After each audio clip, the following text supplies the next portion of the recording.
We officially have 2025 rookie ADP. We'll break it down on this edition of the Locked On Dynasty Football Podcast.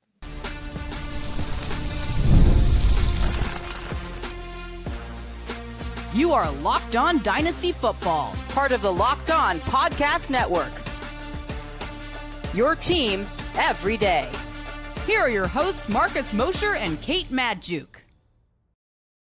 Welcome back to the Locked On Dynasty Football Podcast, part of the Locked On Podcast Network, your team every day. We'd like to thank you for making us your first listen of the day. Today's episode is brought to you by FanDuel.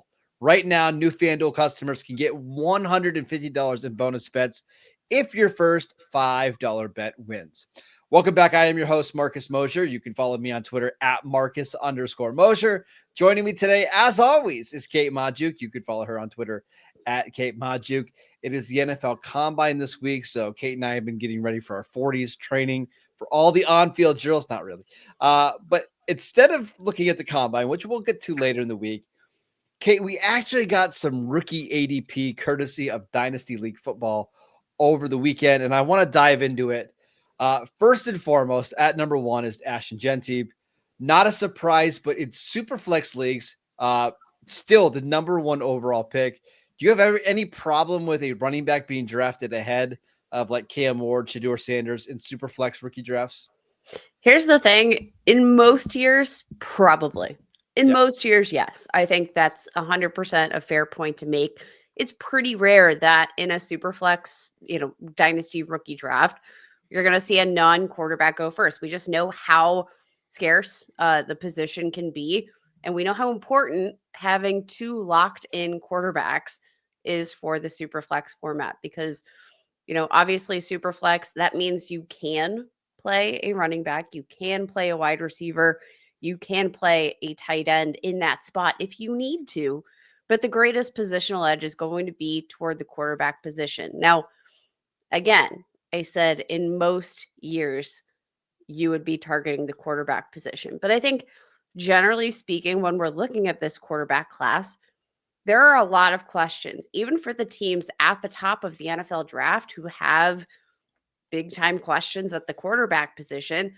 It doesn't feel like there's any locked in answer. No. Cam Ward, Shedeur Sanders, both projected to be, top 10 picks, but are they going to be the answer that changes your franchise? I don't think anybody has that trust level yet. They do have the trust level with Ashton Gentib, and I think that's 100% fair to have him as the 101. Yeah, we'll get to the quarterbacks in a little bit, but you're right. Like Ashton Gentib, and we've talked about this, I think, last week when we did our Ashton Gentib rookie profile. If you missed it, go check it out. But we think almost no matter where he's drafted, he's a top 3 dynasty running back right away, only behind Bijan Robinson and Jahmyr Gibbs. So if you can get a player that's top 3 already at their respective position, you do that. And if you look, Kate, like at the last first round running backs that were drafted inside the top 12 picks or so, there's only been 7 since 2013.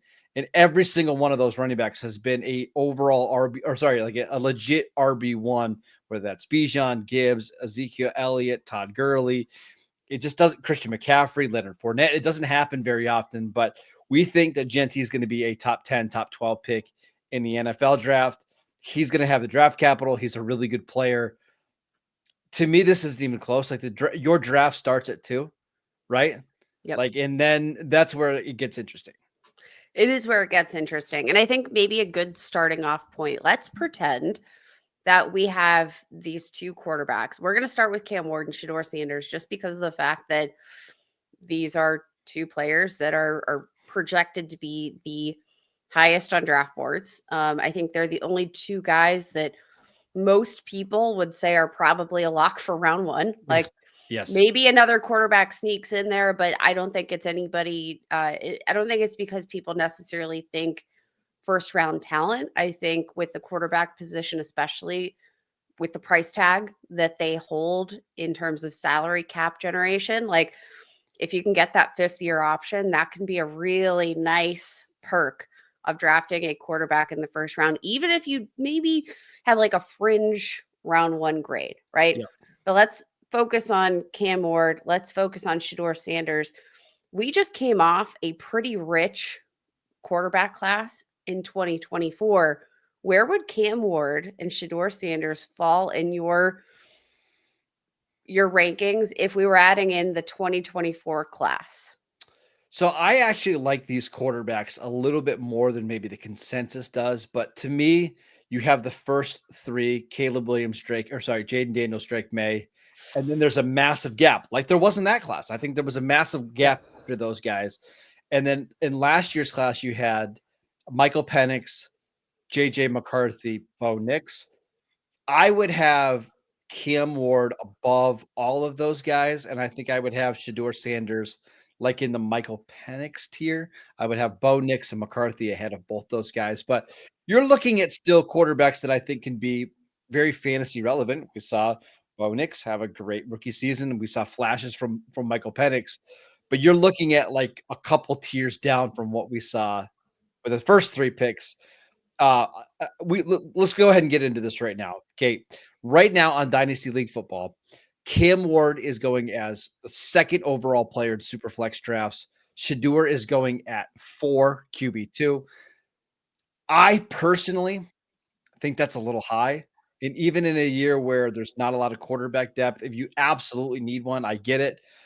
There would be multiple running backs that I would take ahead of those guys in my Superflex drafts. And I think that's fair. Now, I think a part of what we're seeing with that valuation for Cam Ward and Shedeur Sanders, I think part of the fact that they're being drafted top 5 comes down to positional necessity, especially in a super flex draft. I do think this is a class that when we compare maybe the super flex draft, like when all is said and done, when we look at super flex drafts versus single quarterback drafts, I think there's going to be a larger gap than usual, I would say, in the position where these quarterbacks are being drafted. I think these two guys being top 5, I think comes down to kind of the same reason we see quarterbacks pushed up in the actual NFL draft. It's because, especially in a super flex league, quarterbacks are everything. If you hit on those quarterbacks, that can make or break your super flex dynasty roster. Same thing with actual quarterbacks in the NFL, which is why sometimes we will see teams reach, because if you hit on those quarterbacks, even if maybe, you're technically overvaluing them in the grand scheme of things, it's the most important position. And, Superflex has kind of reinforced that importance of the quarterback position. So, I mean, naturally, even if you don't have a top end grade on one of these players, they're just going to climb up your draft board because. And we should also mention there's just not a lot of depth in this quarterback class. On Dynasty League Football right now, you've got Jackson Dart as QB3 going at 12th overall. The next quarterback is Jalen Milroe at 19th overall. And then you don't have another quarterback going until round 3.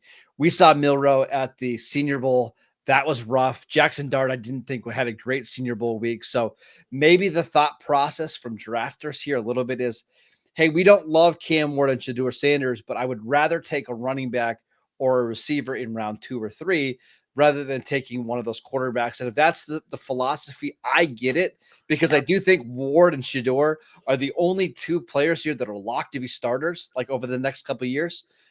However, and I want to get to this in the next segment, I just like these running backs a lot more, and I'm willing to forego drafting quarterbacks at all in my super flex drafts this year. Yeah, and I mean, I think that's probably fair. And we've talked a little bit about even like the wide receiver position, for instance, where this isn't a super rich wide receiver class. So like if your team is in need of a starter at wide receiver, probably a better time to start looking at potential trades within your dynasty league, right? Yes. I think it's a similar case for me when it comes to the quarterback position. If I'm in need of a running back, I'm just trying to stash as many picks as I possibly can. If I need a tight end, I'm trying to stash as many picks as I possibly can. But if I'm in need of a quarterback, if I'm in need of a wide receiver, I'm looking at my league mates and seeing what kind of deals I can get done, just because I think there's a lot more safety in the beast that is known versus the beasts that are unknown in this specific draft class. Let's talk about the running backs in round one, because there's a whole bunch of them. But where is the cutoff line between a guy that you feel really good about in round one to a prospect? We will get to that next. This episode is brought to you by FanDuel. When the game tips off, the NBA action is just getting started, and there is no better place to get in on the action than FanDuel, America's #1 sportsbook. With FanDuel, you can place live bets throughout the game, so even if you miss the opening tip-off or just want to bet on a fourth quarter comeback, you can always stay in the action. And if you're looking for a bigger payout, you can even combine your live bets into a same-game parlay. I love using FanDuel's live betting feature because it keeps every moment of the game exciting. There's times where I just will miss the first quarter of a game, putting kids to bed or doing whatever we do at nighttime. And then I get to jump in the second half, bet on a player to make clutch three, bet on my favorite team to finish off the fourth quarter comeback. Plus, the app is easy to use. And when you win, you get paid instantly. Right now, new FanDuel customers can get $150 in bonus bets if your first $5 bet wins. Just visit FanDuel.com to join today. That is FanDuel.com for your shot at $150 in bonus bets, and make every moment more with FanDuel, the official sports betting partner of the NBA. Welcome back to the Locked On Dynasty Football Podcast. We'd like to thank you for making us your first listen of the day. Let's dive back into the first round of the latest ADP, because one of the things that I find very interesting is, so you've got Ashton Genty as RB1, #1 overall pick. And then pick 5 is Omarion Hampton. Pick 6 is Travion Henderson. Caleb Johnson is pick 9, but the ADPs right there are all similar. To me, Kate, this is the sweet spot in the draft. And we talked about Hampton last week. We talked about Caleb Johnson last week. I want to get one of these top 7 or 8 picks, because I think Hampton, Henderson, Johnson are all guys that can be league winners right away with the right landing spot. And here's the thing. I think there's a lot of upside here, even as you kind of squeak down the board a little bit. But we've talked a lot about how, if you need a running back, this is the place to go. Omarion Hampton, my RB2, also RB2 in the latest batch of ADP. But when you go down the list and you continue to comb through ADP, Travion Henderson at 3, a guy with, some injury concerns coming out, played alongside Quinshon Judkins at Ohio State this year. And 2 guys that, though, the ADP is, a few spots apart, both players I think we're looking at and we're saying, okay, this could be a player that has some upside here in the NFL. There is a lot of depth here that I think, even when you're in that back half of the first round, can I picture some of these guys to be bona fide starters? And absolutely. That's the question I want to ask as I'm combing through this ADP is, can I picture this guy to be a starter in the National Football League? And the answer feels like yes. The further you go down the list, then it usually is in most years, which is why I think you can feel comfortable having some of these later picks, even if you are coming off a winning dynasty season. You still might find a gem here in the back half of the first round, but this does feel like, picks 6, 8, 9. That's where you want to be. That's a nice spot. Try to be inside the top 7 or 8. If you're drafting at 4, if you can move down from 4 to 7, and let's say you only pick up a 3rd round pick, it's not that big of a deal, right? Just make sure you're in that top 7, because once you get past those names at running back, it gets really hairy. I like Quinshon Judkins a lot. We'll talk about him in an upcoming episode. But I think he's going to probably be a part-time player in the NFL. After that, the Devin Neal, the Dylan Sampson, Ollie Gordon, Cam Scatabo, all those guys I like, but almost all of those running backs are going to be drafted late on day 2 or early on day 3 of the NFL draft. And Kate, what that means is they're just going to be parts of committees, and it's going to be really hard to trust those guys. I could see somebody like Devin Neal, who I like a lot, going to Cincinnati, and now he's paired with Chase Brown and it's just a timeshare that's really frustrating. I don't think that's going to be the case here with these top 4 running backs, because teams are going to have to spend top 50 draft capital on them. And usually if you're being drafted inside the top 50, those teams want to use that running back right away. So again, make sure you try to get one of these top 4, maybe top 5 running backs in your rookie drafts. And I think that your goal of getting one of these top 4 running backs in this class, that might just be like, you need a first round pick, right? Because obviously we're talking Superflex specifically, but like, there's not a ton of quarterbacks to push guys down the draft board, but there are going to be wide receivers that push the envelope. A Tet McMillan, a Luther Burden, who I think is slowly starting to climb up some draft boards here. Like, there are wide receivers that are going to filter in between some of these running backs. So like, I think even, later in the first round, or, maybe you get like a Tyler Warren at that spot. Like, I just want a first round pick. I want a first round pick. I don't want to trade out of the first round this year. No, I don't want to trade out of the first round, but I do want to trade out of the second and third round, or out of the second round. We'll get to that strategy in a second. I do want to mention a couple of the tight ends just really quickly. Tyler Warren from Penn State. He's going at 11 overall. We've got Colston Loveland at 15. I actually have a mock draft coming out on Tuesday at the 33rd team, where I do a 3-round Superflex rookie draft. So make sure you tune in for that. But I actually have both of those players going into round 1. I think if you're looking for players that could potentially push down some of the running backs, I think it's those guys, because I think they're going to walk into the NFL and be top 10 dynasty tight ends. And we've seen this tight end landscape really change over the last couple of years. So keep an eye on Warren and Loveland during the NFL Combine, because I think those are 2 guys who could really see their stocks improve. Anybody else here from round 1 that's interesting to you, or any positions that stand out?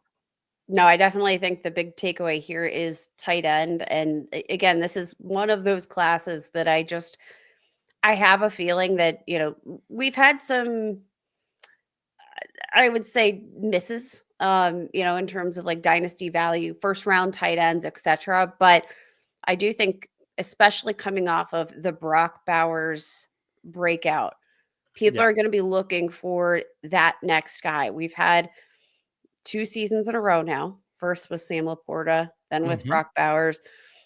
I think people are really, opening their minds to the idea in today's NFL of, the tight end that's going to play more of that full-time receiving role and do less of the nuanced things, like, more of the blocking, more of your traditional tight end work. Like, we're opening our minds to the idea of big man, run fast tight end era. And I think that this is kind of an intriguing class for that. So I'm excited to see, but I could definitely picture 2 tight ends being drafted in the first round, which is kind of a crazy statement to make when we're talking about Superflex league. I know. But it's also because there's a lack of quarterbacks in this class. Like last year we saw, 6 quarterbacks drafted in the first 12 picks of the NFL draft.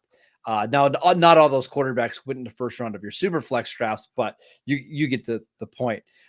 Really quickly on Loveland, and I promise we'll touch on him in an upcoming episode. If you watch his tape, he's one of the few tight ends that you could be like, oh, that guy could just be a receiver on the outside. And that's what we want from our dynasty tight ends, right? These big tight ends that move like receivers, that don't really block. He's not a great blocker. So he's just going to be on the field all the time as a pass catching option. Don't be surprised if Loveland, who is right now being drafted at 15th overall, does sneak into round 1 of your dynasty Superflex rookie drafts. All right, Kate, let's talk about some strategy here, because you and I have the same belief. Grab your running back early, but then what? What's the move in rounds 2 and rounds 3? We will get to that next.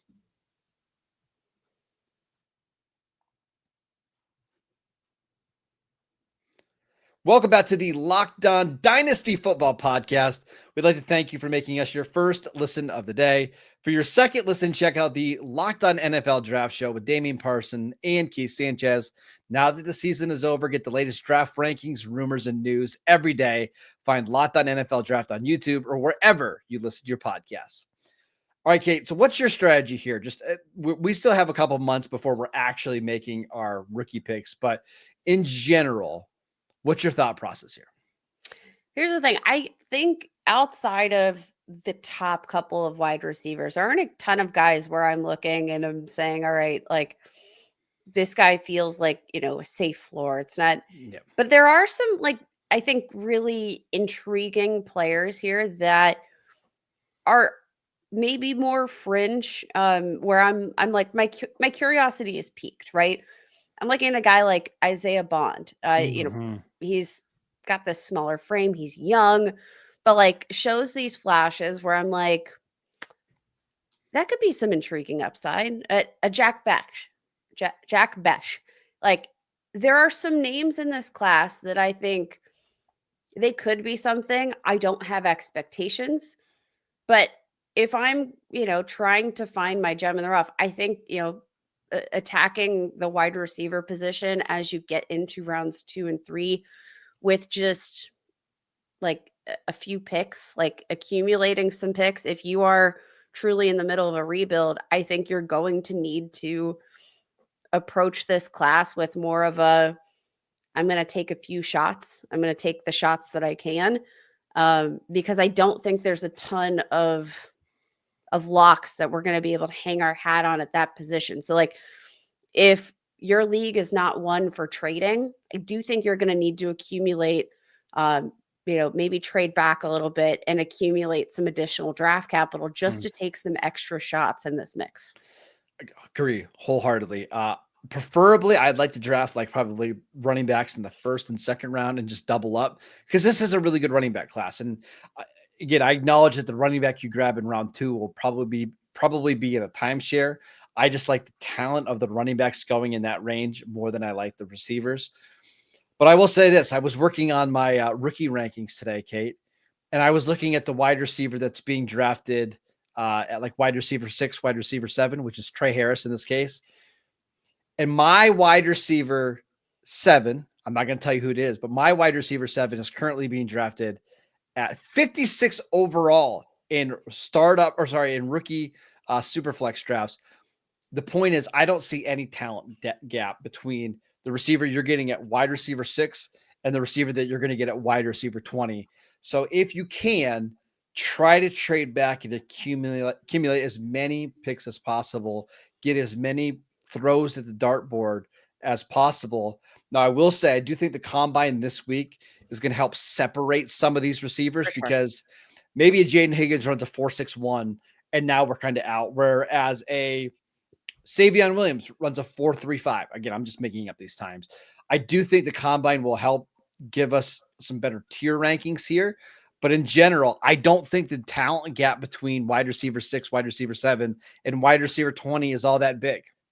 And that's why I do think that like this year in particular, not as much for the running back position. I have like, I think I feel pretty comfortable with like the overall tiers right now in terms of like running back rankings. But I do think that this class of wide receivers, this is where the combine is actually going to be like a little bit useful. I know last week you and Matt Williamson had a nice conversation about like using the combine as a tool.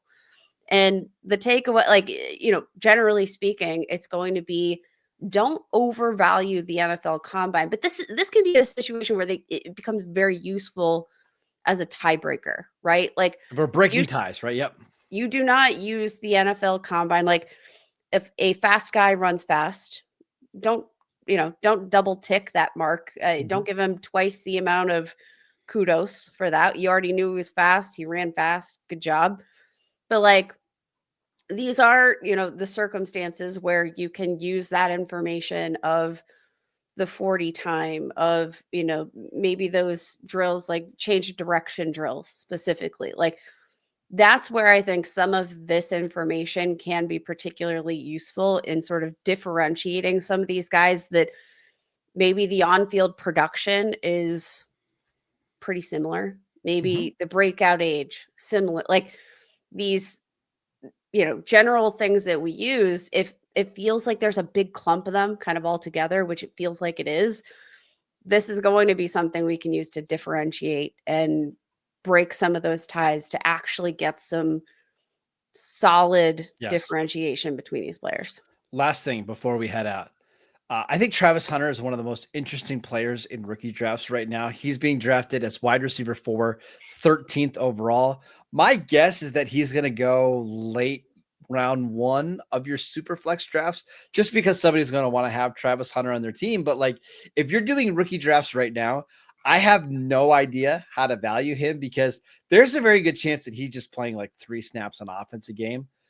But there's also a chance, Kate, that he gets drafted by a team and says, "Hey, you're a receiver. We think you could be the next Garrett Wilson." And forget about that cornerback junk. You're playing wide receiver in the NFL. And all of a sudden he's wide receiver 1 in this class. And it might just depend on, again, where he goes. What is that team's greatest need at this point? I do think there's been a lot of conjecture. He's one of the most fascinating kind of case studies in this class, just because of the fact that he did so much on both sides of the ball, that the points about like, okay, if he had been full-time wide receiver, what could that have done for his game as a receiver? I know. If he had played cornerback, full-time cornerback, and gotten all those reps, and he's not gassed from the other side of the field, what kind of difference would that make in his game? Is he really only playing like at 90% capacity at both positions, that, when he's finally at 100, let's say he plays fewer snaps on the other side of the ball and he can maximize that potential, what does that do? But there's a very real chance that, like, if I'm an NFL team and I view him as a cornerback, which he is working out as a defensive back here at the combine, so like, take that for what you will. Right? Like, how much does that play into what you think his intentions are at the NFL? I'm not sure. But again, if the Patriots draft him at 4, I believe is where they're drafting, they just might think he has more value at receiver playing with Drake May. And again, if he just decides to be a full-time receiver, he's my number 1 receiver in this class, which again, he's the most fascinating player in these rookie drafts. My gut tells me is that he's going to continue to fall a little bit, because it's going to become more realistic that he's just going to be a defensive player. But he is someone to keep an eye on, not only this week in Indianapolis, but look at his ADP over the next couple of months as we inch closer to the NFL draft. That is it for today's show. We want to thank you for making Locked On Dynasty Football your first listen every single day. Make sure you check out the channel on YouTube. Download the podcast wherever you get your podcasts. We are free and available on all platforms. Follow Kate on Twitter at Kate Majuk. I'm at Marcus_Mosher. We'll see you right back here on Tuesday.